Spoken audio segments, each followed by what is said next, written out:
Good morning! Ako nga pala ang inyong lola, si Lola Jovi.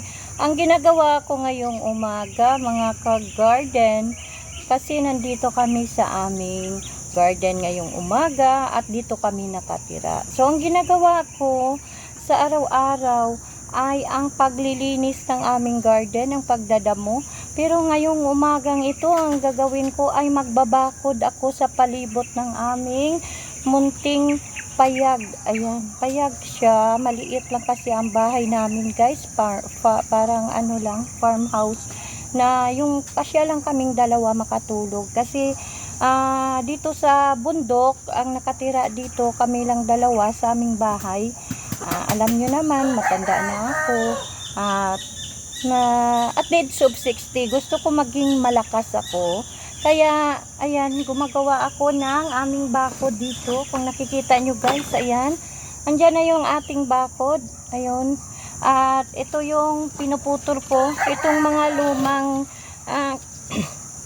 kahoy na nilalagay namin yung katayan ng aming string beans. Ito ay ginagawa kong bakod dito pansamantala kasi wala pa kaming bakod. Hindi pa kami nakakuha ng kawayan.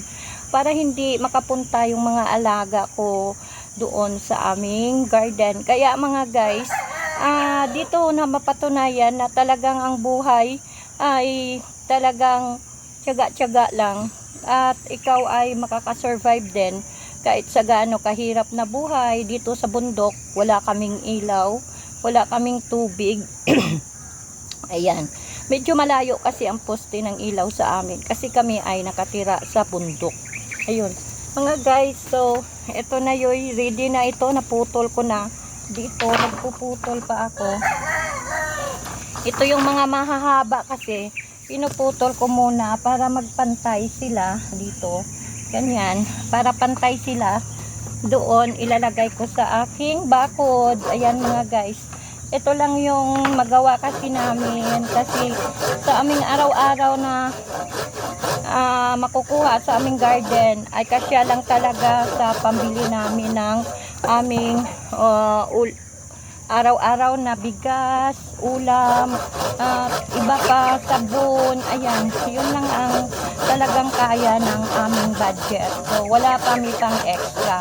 Hindi din kami palagay ng tubig kasi medyo may kalayuan talaga at mahal ang bayad. Kaya ayan, kung nakikita nyo, ayun, andito ako, ayan yun, ayun yung nagawa kong bakod, ayun.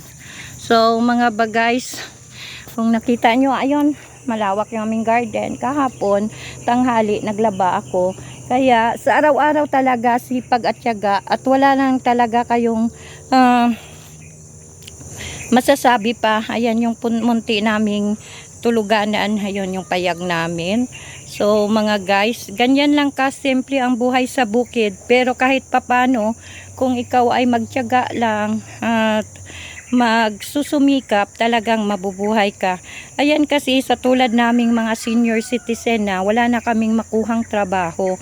Kaya ito yung pag-garden, ayan, nakikita nyo. Medyo may kalawakan yung aming garden para yan makapagkasya din sa pangangailangan namin. Sa susunod kong video, ipakita ko sa inyo ang aming mga pananim. So dito lang, hanggang dito lang muna tayo mga guys. Subaybayan nyo lang ang mga vlog ko dito sa Joral Farm.